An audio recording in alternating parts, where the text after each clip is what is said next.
कि नकली शिवसेना वाले मुझे जिंदा गाड़ने की बात कर रहे हैं।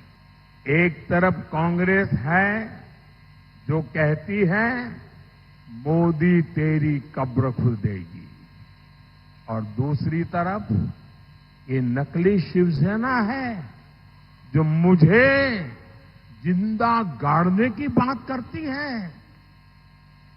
और मुझे गाली देते हुए भी ये लोग तुष्टीकरण का पूरा ध्यान रखते हैं। मोदी की कब्र खुदेगी, मोदी को जिंदा गाड़ देंगे, और इसमें भी अपने वोट बैंक को पसंद आए वही गाली दागोगे क्या? साथियों, मुझे कई बार ये सोचकर दुख होता है कि बाला साहब ठाकरे को कितना दुख होता होगा। अब तो ये नकली शिवसेना वाले बम धमाके के दोषी को भी अपने साथ प्रचार में ले जाने लगे हैं। इसका मतलब हुआ कि बिहार में चारा चोरी में जेल भुगत रहे व्यक्ति को कंधे पे बिठा के घूम रहे हैं, महाराष्ट्र में बम धमाकों के दोषी को कंधे पर बिठा के घूम रहे हैं। जैसे पापियों को लेकर के जिनको चलना पड़ रहा है, इन लोगों के विषय में 50 बार सोचना पड़ेगा।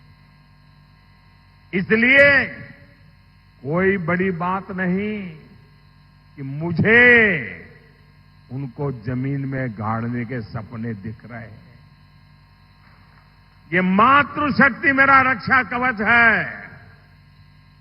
मुझ पर मातृशक्ति का इतना आशीर्वाद है, ये लोग चाहकर भी मोदी को जीते जी भी और मरने के बाद भी जमीन में नहीं गाड़ पाएंगे।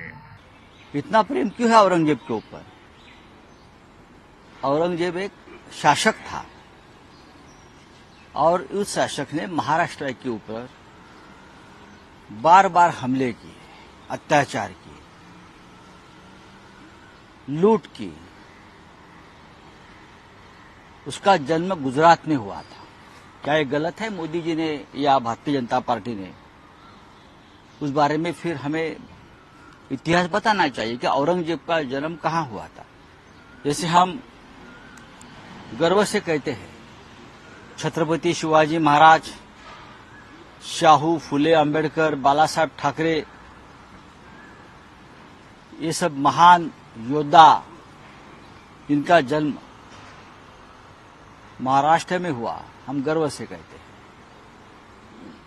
महात्मा गांधी, सरदार वल्लभ भाई पटेल जैसे महान नेताओं का जन्म गुजरात में हुआ है।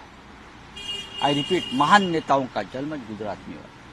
उसी तरह से एक औरंगजेब का जन्म जिसने पूरे देश को अपने पकड़ में लेने की कोशिश की थी, खास करके महाराष्ट्र के साथ संघर्ष किया था, उसका जन्म औरंगजेब का जन्म गुजरात में हुआ, दाहोद में। उसमें मैंने गलत क्या कहा है? तो जिस मिट्टी में औरंगजेब का जन्म हुआ है, उस मिट्टी का थोड़ा गुण धर्म वहां के राज्यकर्ताओं को लगा होगा। उसी तरह से मोदी जी और शाह जी उसी तरह से महाराष्ट्र के ऊपर हमले कर रहे हैं, महाराष्ट्र को तोड़ने की कोशिश करते हैं, महाराष्ट्र लूटने की कोशिश करते हैं।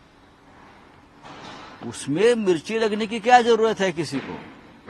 मैंने तो किसी को औरंगजेब नहीं कहा है कि ये एक विकृति है, एक वृत्ती है। गाडण्याची भाषा केली म्हणून ती तक्रार आणि गुन्हा जे महाराष्ट्रावर चाल करून येतील त्यांना गाडू, व्यक्तिगत नाही. हा इतिहास आहे, हे संयुक्त महाराष्ट्राच्या लढ्यापासून